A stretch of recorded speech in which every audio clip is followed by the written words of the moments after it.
got some notes to keep myself on track, and then I'm also going to keep my time so that I don't go over or go under and get anything thrown at me here in a little bit. So imagine a world where every second of the time matters. Everything that you do matters, and every second you're watching the clock, waiting for a call to ring, and then you're drinking your morning coffee, and a call comes in. You answer that call, and the caller on the other end of the line tells you that they've spotted a UFO in the city. That is the world, the thrilling world of 911. And that's the thrilling world of our 911 center here in Springfield, Greene County. So I'm going to give you some statistical information. I'm going to talk about the center, how it's made up, how our staffing works, our training works, and then I'm just going to talk a little bit about the people, and then I'll open it up for questions in case you guys have anything that's pressing that you'd like to know about. So Springfield and Greene County passed a tax back. It was actually called a fee back in 2015, but before that, August 28th of 1995, the voters voted to pass a landline tariff. That landline tariff was what was going to fund 911 for all of Greene County and Springfield. And that landline tariff lasted for quite a while until citizens started to shut their phones off, their landlines off, and started to pick up cell phones and started to use cell phones. Before anything changed with the funding for the 911 center, back in 2002, July is what JR told me, the county and the city merged their two 911 centers and brought them together to be more efficient and more effective. And then on August 28th of 2015, the voters in Greene County actually voted and passed a 1/8 of a cent 911 sales tax that funds 100% of the 911 center.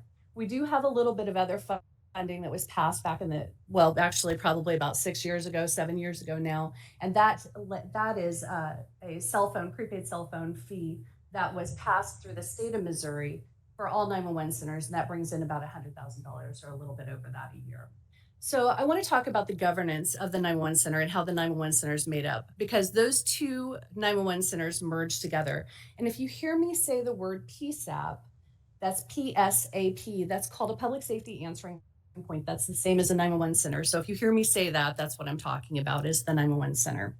So the governance of the center, whenever they passed the 911 sales tax, they put together a board. Before that happened, there was already a board for the landline tariff, but the county commission put together a board and appointed a board of 9 members of community leaders that come together, that are an advisory board that actually take a look at our budget on an annual basis and give recommendations to the county commission, and then also take a look at our policies and procedures and give recommendation for the 911 center for how they move forward with policies and procedures, because we do affect not only the citizens who call 911, but we affect a lot of the agencies that depend on us for the service that we provide.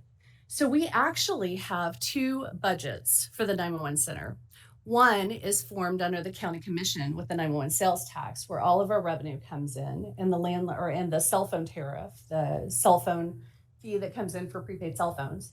But the other budget is the city's budget, because when they formed this 911 center together and consolidated, they made an agreement that all of the employees of the 911 center would be City of Springfield employees, and then all of the funding would funnel through the county.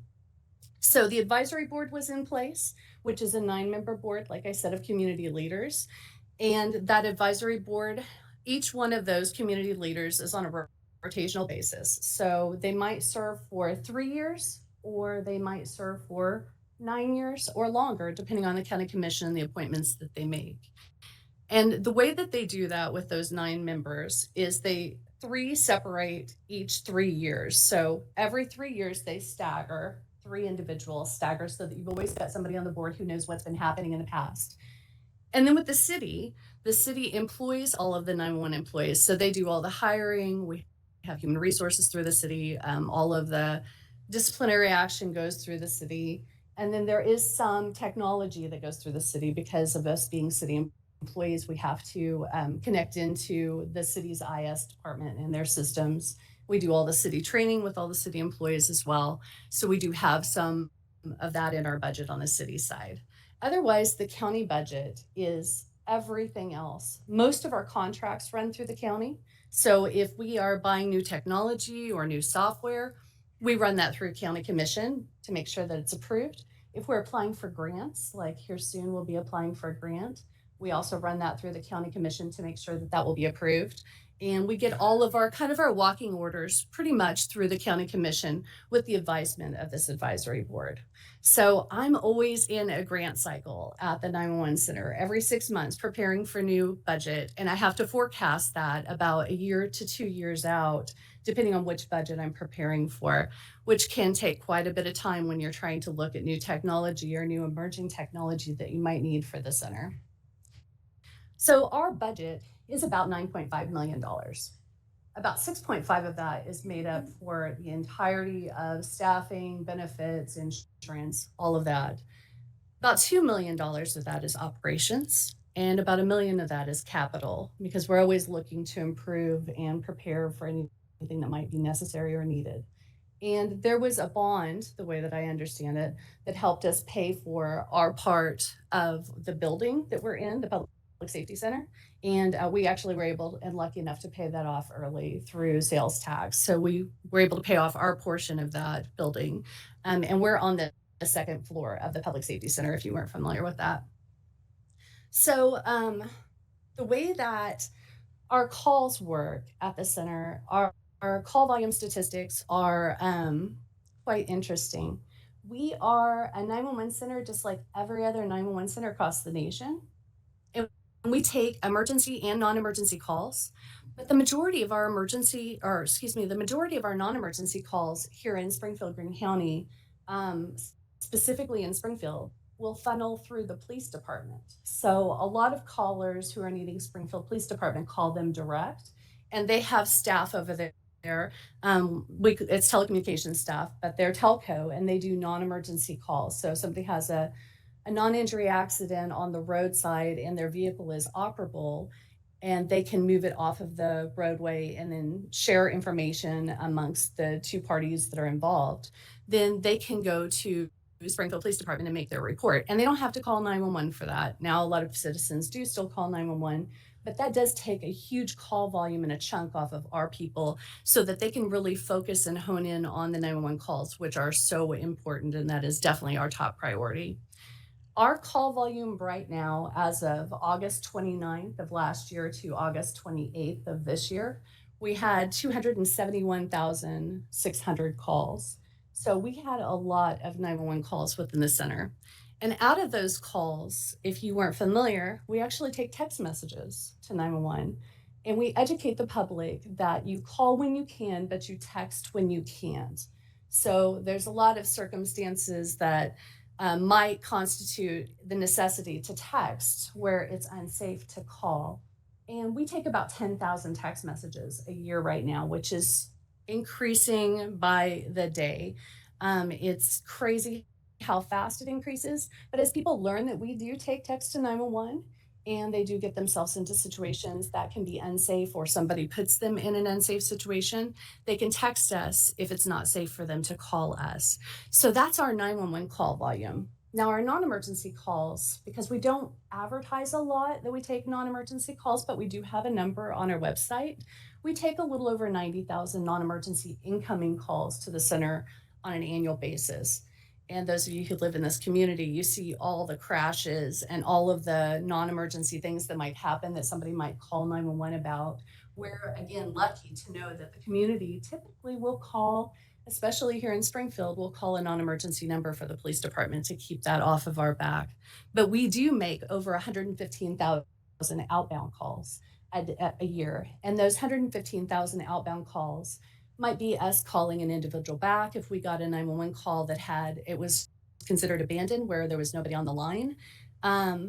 So we might be calling them back to check in on them, or it might be us calling another department to let them know about something, or talking to a police officer that just called in to give us some additional information that they didn't want to put over the radio.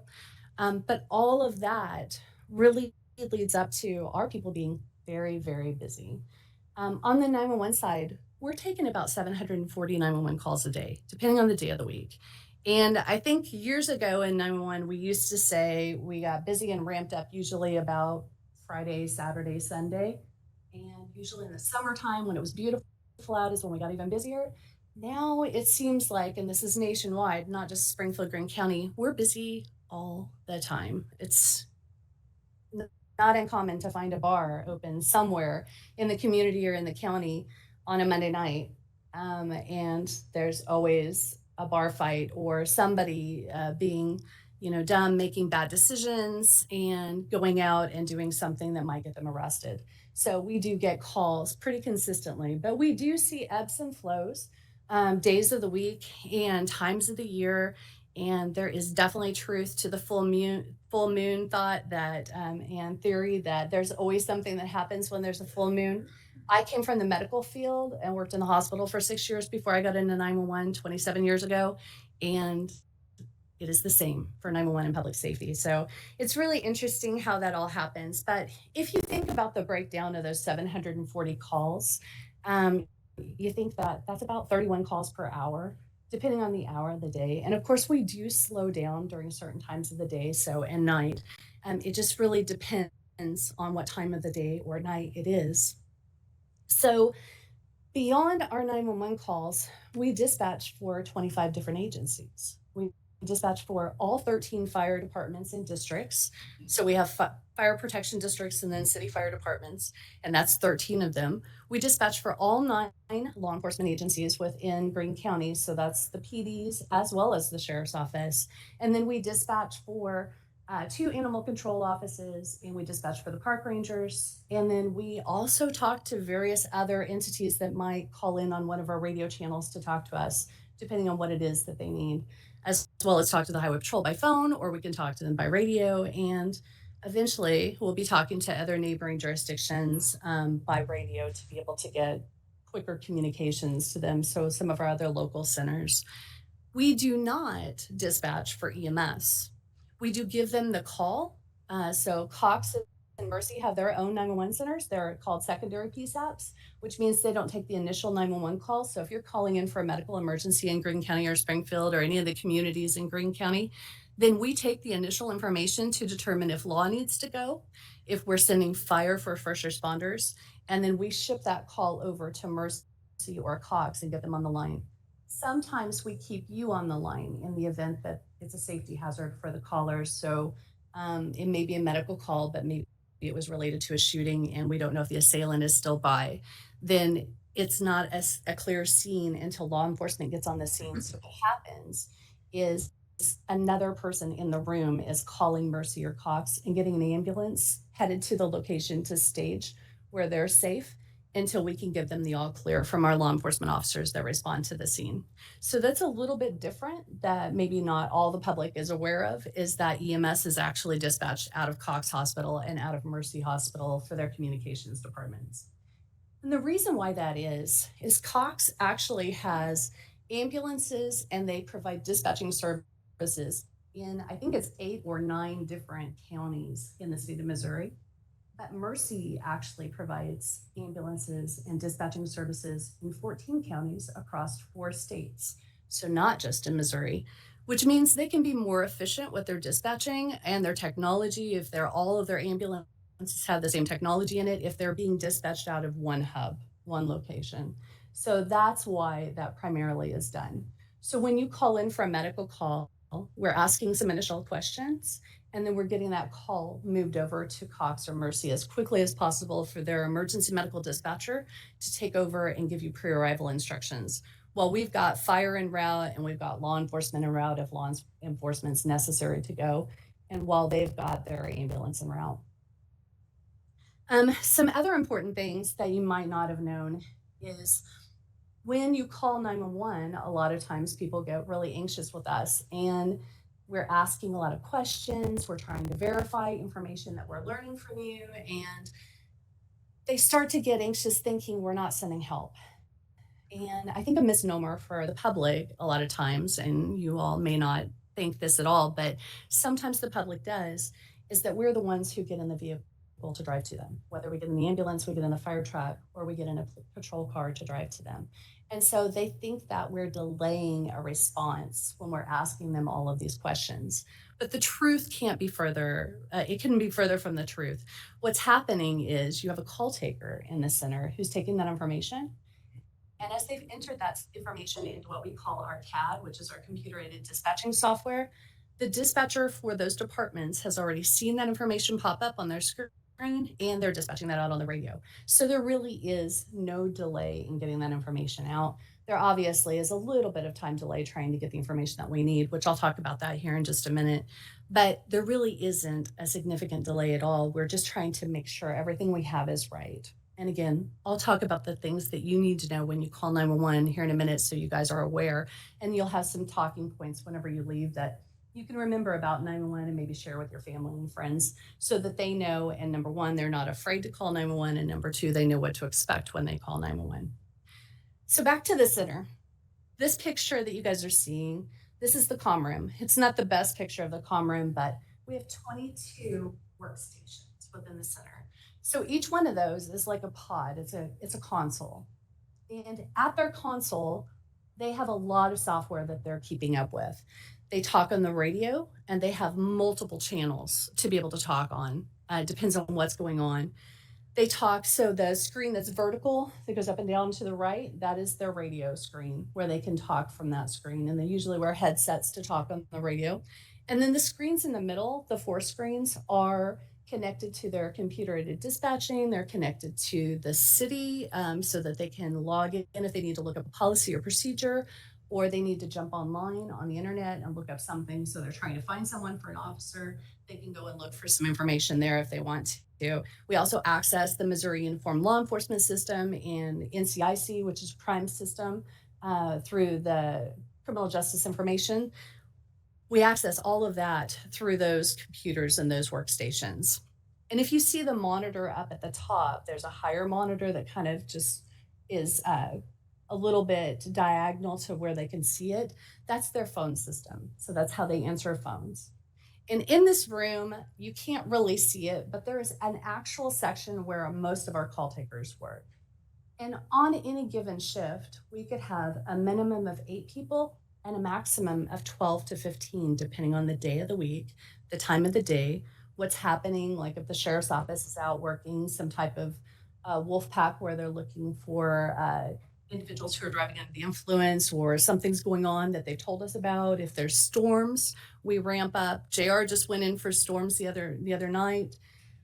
We can have a lot of people in that room and it can get pretty loud. So we try to keep our call takers in one section, and we typically have 4 to 5 call takers on at a time, which is very helpful. We need more, unfortunately, but it's hard to staff a 911 center. For the rest of the center, we have dispatching for county dispatch, municipal dispatch, where we actually combine all of our smaller law enforcement agencies. And I say smaller, but they're not really small. I mean, Republic is not a very small community, and they can get very, very busy. But we do combine them, and they work really well together to keep their traffic consistent and keep it down so that that one dispatcher can handle their traffic. For Springfield PD, we have a Springfield North dispatcher, a Springfield South dispatcher, and then we have what we call an admin dispatcher. And the admin dispatcher does administrative duties, like they check people for warrants, they check for vehicles to make sure that they're registered properly. So all of our Springfield city officers move to that channel where county might stay on their main primary channel so that everybody can hear them. In Springfield, they split their traffic up. And Springfield can be very busy. So at times we wonder if we don't need another Springfield dispatcher too. But then the same thing can apply for county where they can get busy in the drop of a hat. And then we have fire dispatch. And our fire dispatcher, we have a primary A dispatcher and a B dispatcher. B is their backup. And our A dispatcher is handling all calls for all 13 fire departments unless they need help from the backup dispatcher. That backup dispatcher acts as a call taker in times where there's not a lot going on. And there's definitely one word we don't say in the comm room, which is the Q word. I'm sure you can guess what that means. So we try to be really careful. So I don't even want to say it here because I don't want to jinx them, because I think that could happen. And I would hear about it later. JR would make sure to tell on me.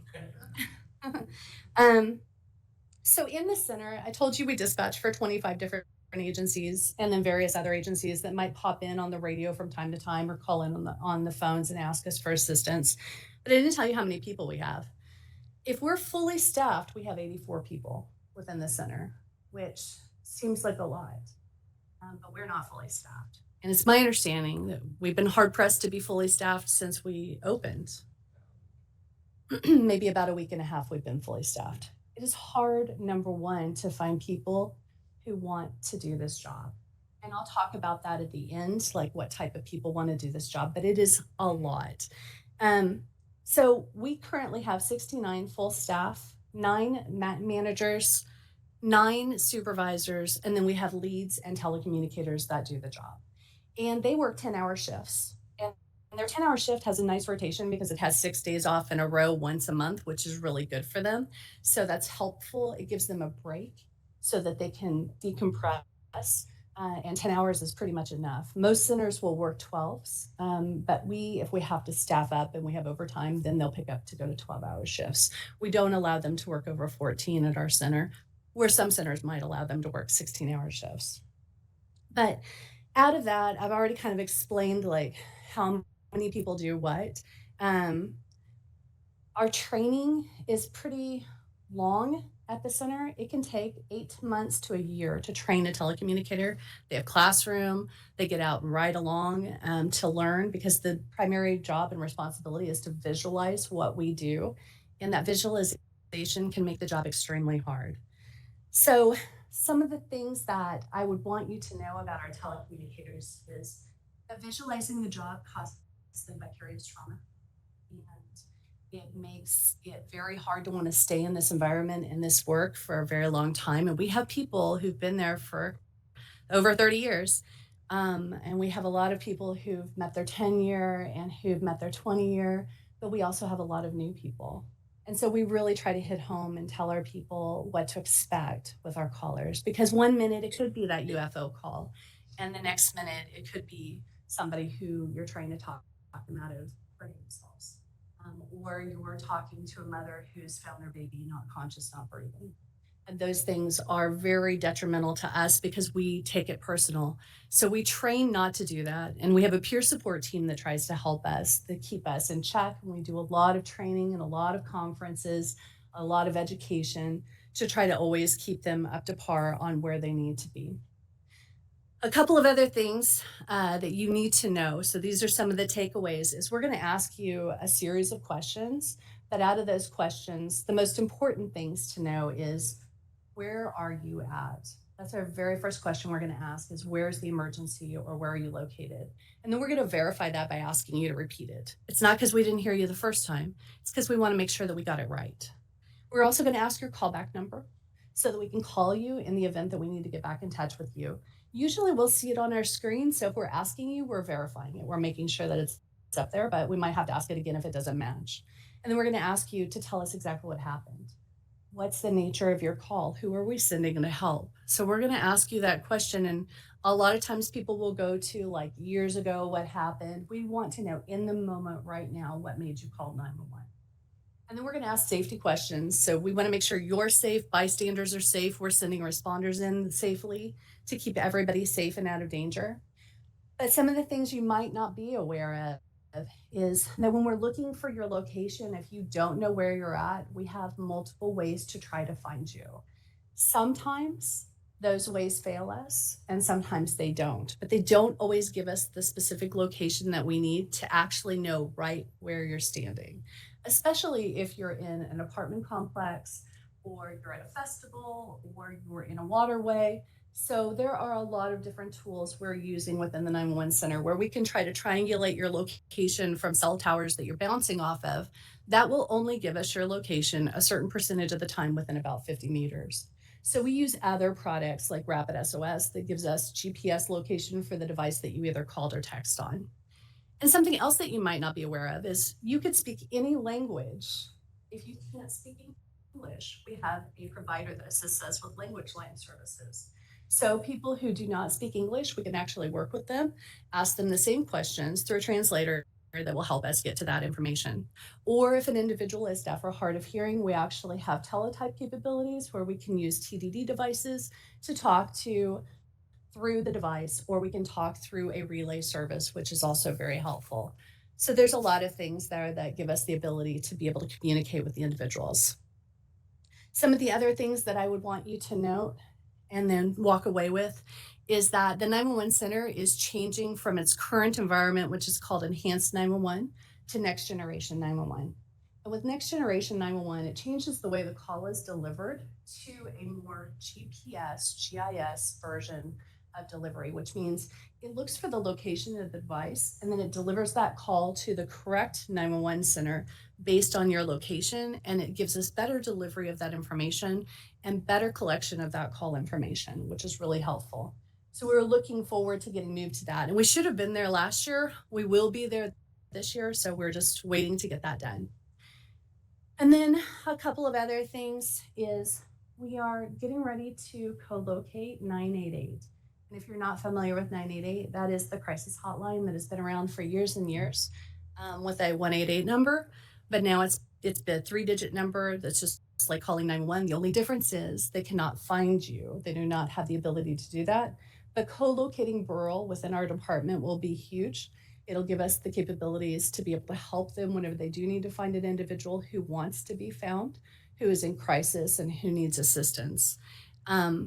Otherwise, they'll just be within the 911 center to where we can actually pass calls off to them that we might not be equipped with the training or the right ability to be able to take time to talk about callers. So it'll be helpful to have a clinician in the office. And just another couple of things is we're upgrading technology always. We are virtually consolidated, which means we are connected on the Southwest Missouri corridor between Jasper County, Lawrence County, and Springfield-Greene County. So we have 5 actual, right now there's 4 PSAPs, 4 911 centers that are connected with our phone system together: Jasper, Joplin, Lawrence, and Springfield-Greene. But Mercy Communications 911 Center is about to come on that phone system. So any one of us can transfer calls or conference calls back and forth to each other very easily, where we can transfer to other 911 centers, but there is a little bit of a delay because you'll hear ringing while we're ringing that call center to wait for them to answer. And the last thing I'll leave you with about our center is our people are extremely intelligent and compassionate. They care about the job that they do. And sometimes whenever they're asking questions, they have a tendency to sound like they're moving from one thing to the next, where when somebody's in crisis mode, they want somebody to just listen to them. Know that they do truly care about the job that they do. They care about their community, and they're highly trained people. And those individuals, we really work hard to make sure that they know that they're loved and that they're cared about and that they're appreciated. So don't ever hesitate to, if you call 911, if you have a question about how a call was handled, call up there and talk to us, because we look at every call as a learning opportunity. And we look at every individual call as an opportunity to save a life. I appreciate you guys being here and listening and being attentive. Do you have any questions? Yes. What role do you see AI having in the influence over services that you provide? So I'm glad you asked that, because that was on my list of things to talk about too, but I was running out of time. AI is actually taking a pretty significant role in 911 centers right now, in some of the bigger centers, because of the non-emergency call volume that they have that's keeping them from being able to focus on 911 calls. So St. Louis County's 911 center actually has been using AI for almost 2 years now on their non-emergency lines. And it's basically helping them prioritize and funnel those calls to the right locations, because in the St. Louis area, they don't have just one 911 center that focuses on all fire, police, and medical. They have multiple. So that gives them the ability to prioritize those calls and get those calls to the right location. For our center in general, we've talked about the possibilities, because there's definitely products out there that call themselves AI, but they're not truly learning yet. They're just pre-programmed to actually process based on what the caller says. So if they say, I need an ambulance, then it processes that. But there is training AI products that are being used, and there's also VR that's being used for training. But I see AI come, but I don't see it happening right now. They'll always have to have human interaction, because people in crisis don't need to talk to a recording. They need to talk to an individual. So on the 911 side, we're not ready for it. But on the non-emergency side, a lot of 911 centers are making that move. Good question. and relate back to individuals who have some type of mental illness, who might be struggling with something, and they believe that their call is legitimate, but it may not necessarily be legitimate. And we have had situations where our law enforcement does follow through. There's a law on file that gives us the ability in the state of Missouri. There's a statute that gives us the ability to actually file charges for misuse of 911, and that's helpful. And there has been a lot of instances across the nation of swatting. And so we're always mindful and watching. We receive information straight from the Fusion Center. There's Fusion Centers in almost every state. We have 2 in the state of Missouri that give a lot of good law enforcement information related to any type of crimes that might happen like that could take down a communication system. So we're always watching for that. That's a good question. Anybody else? Yes. How many UFO calls do you get? I don't know if we've ever had a UFO call at Springfield Green, but I was Johnson County's director in Warrensburg next to Whiteman Air Force Base. Oh, quite a few. Yeah, so quite a few. And I will not deny that I've had very high ranking commander walk into my office and collect a call recording before. So kind of scary. But yeah. And we've had calls where individuals believe that they've been abducted and they call 911. I mean, it depends. You're always gonna have those kind of calls. Gentleman one time wanted to report that the ambulance had stolen his beer when they came. I wish you guys would quit recording the calls I'm making. Somebody called one time to ask us how to spell Wichita. So, Yeah. There's, and unfortunately, those malicious calls do tie up the center. So while one individual call taker is trying to handle a call like that, that's malicious intent, or that is an individual that is maybe not in their right mind in that moment, and they're maybe asking additional questions or commenting and talking about something that has nothing to do with a priority emergency, that took a call taker away from answering the other incoming 911 calls, which is extremely unfortunate. We really try to educate as much as we possibly can, but I think that's really where our focus is this year and for future years, is more public education, but also education at the schools. Not necessarily with the young. I think 911, we've tend to educate the little ones of how to dial 911, but fire can do that really well. We need to be educating the high school students of what to know whenever they are out and about. I've had individuals in the community that are even college level students talking to me about random things that they're like, should I have called 911 for this? I'm like, yes, you should. Don't ever be afraid to call 911. We're never going to scold anybody for calling 911. We might move you to a non-emergency line and ask you to move to that line, or we might call you back on a non-emergency line to free up those lines that are available for emergencies. But we're never going to scold somebody for that, because we would rather you call than sit there and second guess yourself and not call, and the call should have come in. And we've had that happen. We've had cars that have been parked in the middle of an intersection with nobody around the vehicle, and individuals who said that they were afraid to call 911 because they didn't know if it was an emergency or not. Just call. Just let us know. Because sometimes people don't always call, and then we don't know anything about it until it's too late. Any other questions? 0 time. All right, awesome. So thank you guys.